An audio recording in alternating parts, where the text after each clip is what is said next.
Krisis multidimensional. Diawali krisis moneter yang melanda Asia Tenggara sejak bulan Juli tahun 1997 berimbas pada Indonesia. Bangunan ekonomi Indonesia ternyata belum kuat untuk menghadapi krisis global tersebut. Krisis ditandai dengan melemahnya nilai tukar rupiah terhadap dolar Amerika Serikat.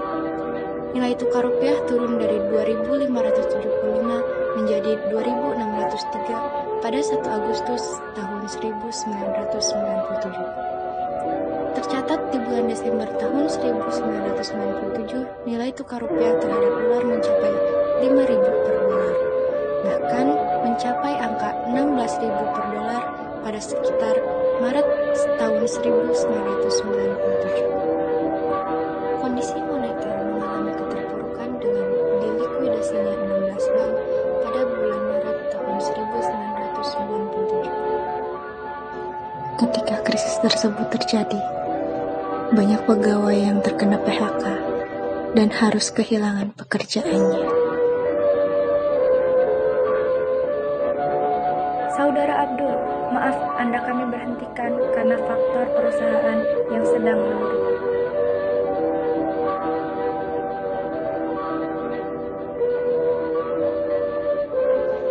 Selain itu, harga kebutuhan pokok di pasaran pun melonjak tinggi.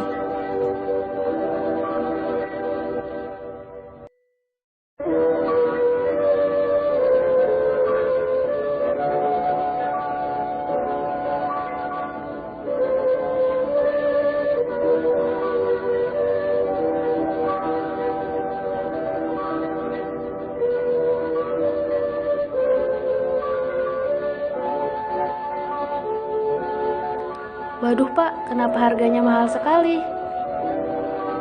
Yo, gimana lagi Bu? Wong sekarang kondisinya kayak ngene. Barang-barang wis mahal. Kalau udah segitu gue gak dapet duit. Ya saya juga nggak punya uang Pak. Masa mahal-mahal gitu harganya gimana sih? Saya nggak ada uangnya nih kalau beli banyak kayak gitu. Aduh, zaman sekarang mahal. Jadi nih Pak, saya mau beli beras sama minyak aja. Tuh. Kurang gimana sih? Cuman beli minyak sama beras loh. Kalau misalkan gitu udah beras uangnya cuma segini. Satu lagi udah ya. Saya cuma mau beli beras sama minyak doang. Krisis moneter ini akhirnya berdampak pada krisis ekonomi sehingga menghancurkan sistem fundamental perekonomian Indonesia. Akibat-akibat yang terjadi dari krisis ini adalah utang negara Republik Indonesia yang membengkak. Pada Februari 1998, pemerintah melaporkan keseluruhan utang Indonesia mencapai 137.424 miliar dolar, dengan utang swasta nasional sebesar 73.962 miliar dolar, ditambah utang pemerintah sebesar 63.462 miliar dolar. Hal ini diperoleh dari pernyataan Ketua Tim Hutang-Hutang Luar Negeri Swasta, Radius Prawiro, seusai sidang Dewan Pemantapan Ketahanan Ekonomi dan Keuangan yang dipimpin oleh Presiden Soeharto di Bina Graha pada 6 Februari 1998. Perdagangan luar negeri semakin sulit karena barang dari luar negeri menjadi sangat mahal harganya. Pihak dari luar negeri sudah tidak ada lagi yang mau menginvestasikan sahamnya di Indonesia karena banyaknya utang yang dimiliki Indonesia. Adanya penyimpangan pasal 33 Undang-Undang Dasar tahun 1945. Pasal 33 UUD 1945 adalah pasal yang menjadi dasar sistem perekonomian nasional. Pasal ini berisikan landasan perekonomian serta pengelolaan sumber daya alam yang dimiliki negara Indonesia.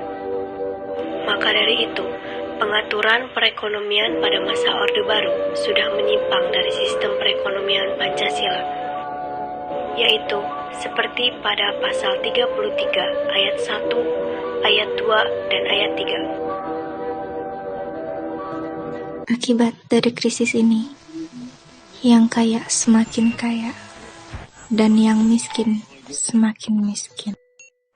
Akibat selanjutnya yaitu maraknya korupsi, kolusi, dan nepotisme. Korupsi yang menggerogoti keuangan negara, kolusi yang merusak tatanan hukum, dan nepotisme yang memberikan perlakuan istimewa terhadap kerabat dan kawan menjadi pemicu lahirnya reformasi di Indonesia. Tetapi hal ini tidak pernah dapat dihentikan dan tidak pernah disentuh hukum. Selain mengakibatkan krisis ekonomi, krisis moneter pun mengakibatkan adanya krisis politik. Krisis politik pada akhir Orde Baru ditandai dengan kemenangan mutlak Golkar dalam pemilihan umum tahun 1997 yang dinilai penuh kecurangan. Golkar satu-satunya kontestan pemilu yang didukung finansial maupun secara politik oleh pemerintah memenangkan pemilu dengan meraih suara mayoritas.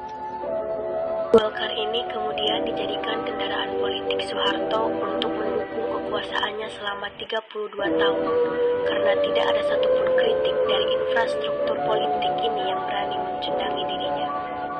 Demokrasi dijalankan tidak dengan semestinya, menimbulkan permasalahan pada masa pemerintahan Orde Baru. Kedaulatan rakyat ada di tangan kelompok tertentu, bahkan lebih banyak dipegang pihak penguasa. Selanjutnya, terjadi juga krisis hukum, di mana hukum pada saat itu tumpul ke atas dan tajam ke bawah.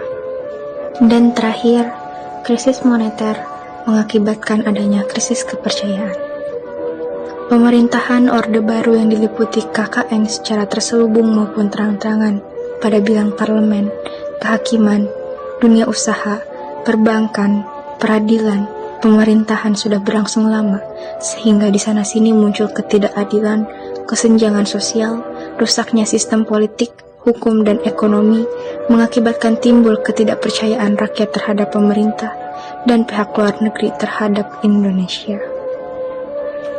Pada awal bulan Maret tahun 1998, ternyata kondisi bangsa dan negara semakin tidak membaik. Perekonomian juga tidak mengalami pertumbuhan. Akibatnya muncul masalah-masalah sosial. Dengan kondisi seperti itu, mengundang keprihatinan rakyat yang akhirnya memasuki bulan Mei tahun 1998, mahasiswa di berbagai daerah mulai mengadakan demonstrasi.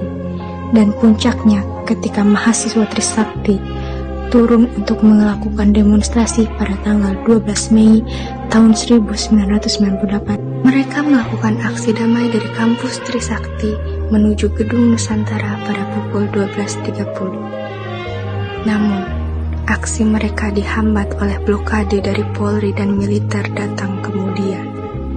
Beberapa mahasiswa mencoba bernegosiasi dengan pihak Polri. Akhirnya, pada pukul 17.15, para mahasiswa bergerak mundur, diikuti bergerak majunya aparat keamanan. Aparat keamanan pun mulai menembakkan peluru ke arah mahasiswa. Para mahasiswa panik dan bercerai-berai.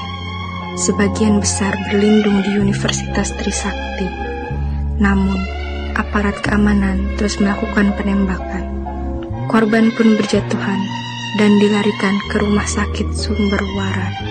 Pada pukul 20.00, dipastikan 4 orang mahasiswa tewas tertembak dan 1 orang dalam keadaan kritis.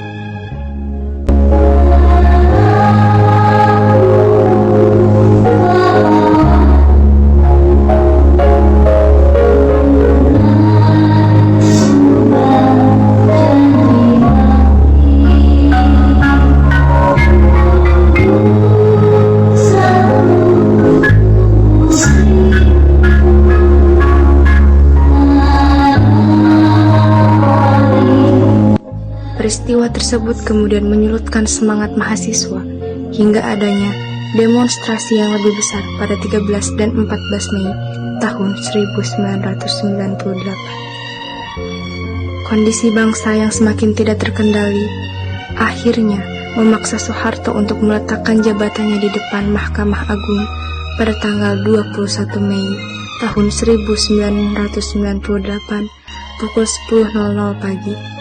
Assalamualaikum warahmatullahi wabarakatuh. Sejak beberapa waktu terakhir, saya mengikuti dengan cermat perkembangan situasi nasional kita, terutama aspirasi rakyat untuk mengadakan reformasi di segala bidang kehidupan berbangsa dan bernegara. Atas dasar pemahaman saya yang mendalam terhadap aspirasi tersebut dan terdorong oleh keyakinan bahwa reformasi tersebut perlu dilaksanakan secara tertib, damai dan konstitusional demi terpeliharanya persatuan dan kesatuan bangsa serta kelangsungan pembangunan nasional, saya telah menyatakan rencana pembentukan Komite Reformasi dan mengubah susunan Kabinet Pembangunan ke-7. Namun demikian, kenyataan hingga hari ini menunjukkan Komite Reformasi tersebut tidak dapat terwujud karena tidak adanya tanggapan yang memadai terhadap rencana pembentukan komite tersebut. Dalam keinginan untuk melaksanakan reformasi dengan cara yang sebaik-baiknya tadi, saya menilai bahwa dengan tidak dapat diwujudkannya Komite Reformasi, maka perubahan susunan Kabinet Pembangunan 7 menjadi tidak diperlukan lagi. Dengan memperhatikan keadaan di atas, saya berpendapat sangat sulit bagi saya untuk dapat menjalankan tugas pemerintah negara dan pembangunan dengan baik. Oleh karena itu, dengan memperhatikan ketentuan pasal 8 Undang-Undang Dasar 1945 dan setelah dengan sungguh-sungguh memperhatikan pandangan pimpinan Dewan Perwakilan Rakyat dan pimpinan fraksi-fraksi yang ada di dalamnya, saya memutuskan untuk menyatakan berhenti dari jabatan saya sebagai Presiden Republik Indonesia terhitung sejak saya bacakan pernyataan ini pada hari ini, Kamis 21 Mei 1998. Pernyataan saya berhenti dari jabatan sebagai Presiden Republik Indonesia saya sampaikan di hadapan saudara-saudara pimpinan Dewan Perwakilan Rakyat Republik Indonesia yang juga adalah pimpinan Majelis Permusuhan Rakyat pagi ini pada kesempatan silaturahmi. Sesuai dengan pasal 8 Undang-Undang Dasar 45, maka Wakil Presiden Republik Indonesia Profesor Dr. Insinyur B.J. Habibie yang akan melanjutkan sisa waktu jabatan Presiden Mandataris MPR 1998-2003. Atas bantuan dan dukungan rakyat selama saya memimpin negara dan bangsa Indonesia ini, saya ucapkan terima kasih dan minta maaf bila ada kesalahan dan kekurangannya. Semoga bangsa Indonesia tetap jaya dengan Pancasila dan Undang-Undang Dasar 45-nya.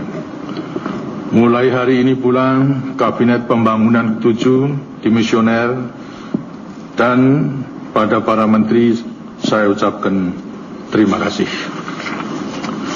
Oleh karena keadaan tidak memungkinkan untuk menyelenggarakan pengucapan sumpah di hadapan Dewan Perwakilan Rakyat, maka untuk menghindari kekosongan pimpinan dalam menyelenggarakan pemerintahan negara, kiranya Saudara Wakil Presiden sekarang juga akan melaksanakan pengucapan sumpah jabatan Presiden di hadapan Mahkamah Agung Republik Indonesia.